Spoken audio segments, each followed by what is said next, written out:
Hello and welcome to Project A3 Reviews. I'm Michael and this time I will review a relatively new item from Hidizs.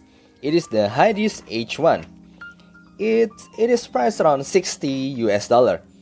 It is written that this H1 is using the same driver as the MS1 Rainbow, but it simply is the Bluetooth version of the MS1.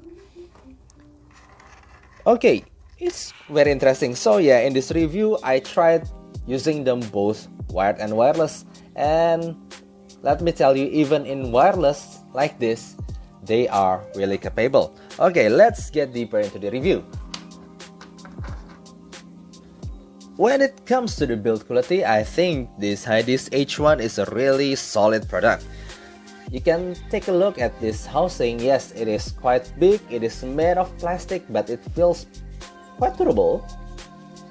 And the nozzle, it is made of metal with metallic grill as the filter. It is using 2-pin connectors. Now for the Bluetooth module is like this, so you can only control them only from one side. The other side, the left side, for this one, the left side has no button or whatsoever. It's just the right side that has volume control and also on-off button. And let me tell you, they feel quite high quality. They feels really good in my hand. It is made of plastic, yes. It has finishing. It has matte finishing and has no sharp edges. So yeah, I think this is a really good quality Bluetooth module.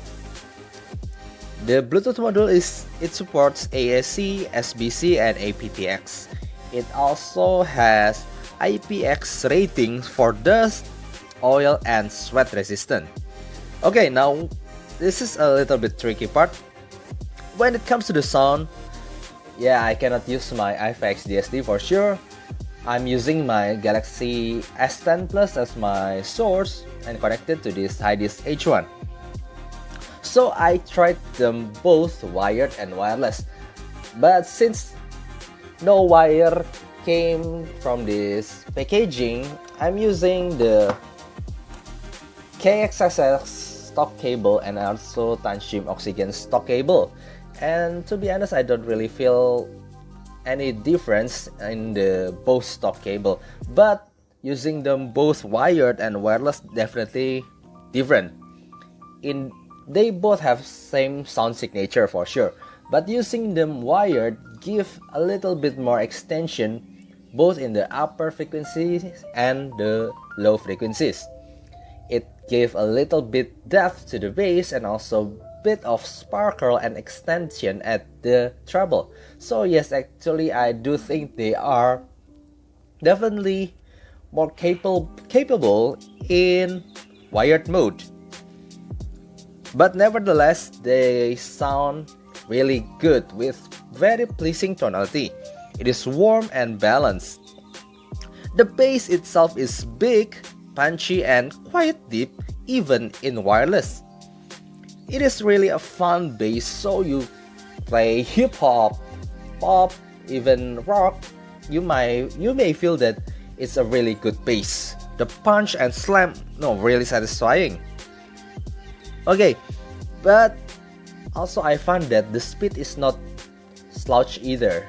It has quite good speed, but definitely not as fast as those very fast BA drive IM. And the mid-range is really warm and forward with a hint of sweetness. Again, this is a very versatile sound. So yes, the mid-range is also versatile. For example, male vocal, it has just enough thickness, like Maroon 5, Ed Sheeran, Josh Groban, even Il Divo sounds natural with enough weight to it. And also when I try to hear female vocal like Taylor Swift or Ariana Grande, they definitely sounds forward and natural.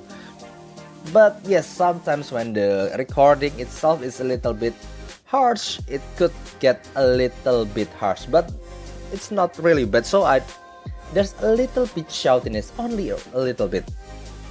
but overall mid-range is still warm and smooth. And the treble itself is quite energetic in the low treble area, so it's giving life to cymbal crash and high notes, but it's not really capable for classical music even in wired mode. So yeah, when I try to play La Campanella or La Primavera, it needs a lot of extension on the upper frequencies. They cannot do that. They just have enough energy for like cymbal crash or high notes in the lower treble. Okay, now overall it has a really pleasing all-rounder warm and balanced tonality. But the good stuff doesn't end there. The soundstage itself is also wide with a generous amount of depth, making live performance sounds amazing. Separation is also good, but trust me that I've heard better. So yeah, it has a good soundstage and good separation. Now, when it comes to the comparison, how is it compared to my sub $100 benchmark, the very capable, the T2plus? For me, they are really good. They both are really good. I like them both. But H1 is more safe to recommend to a lot of people because it has simply have safe, more mass market, more average tuning, I say. While the T2plus sounds colder but somehow more refined. The bass is more pronounced and deeper in H1 but tighter and faster in the T2plus. Mid-range is warmer in H1, but T2plus renders the upper mid better with more refined and sweeter female vocal. Treble is definitely more extended and more sparkling in the T2plus. Soundstage is wider in H1 but taller in T2plus. For orchestra or live performance, I still think that this H1 performs more satisfying for my ears because it has better depth, better width, and yeah, more three-dimensional sounding more than this T2plus. But T2plus offers better separation and detail. So yeah, it really depends on what kind of live performance you hear. When I hear pop music live, H1 I think will serve better. But T2plus is better for classical, instrumental, like the piano guys. Like that, I think that the T2plus sounds better.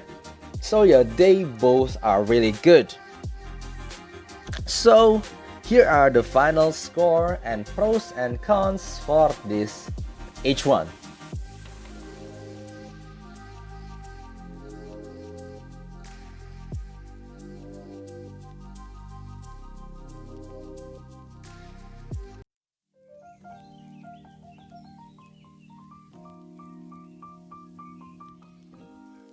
So in the end, this H1 from Hidizs definitely exceeds my expectation for a neckband Bluetooth IM.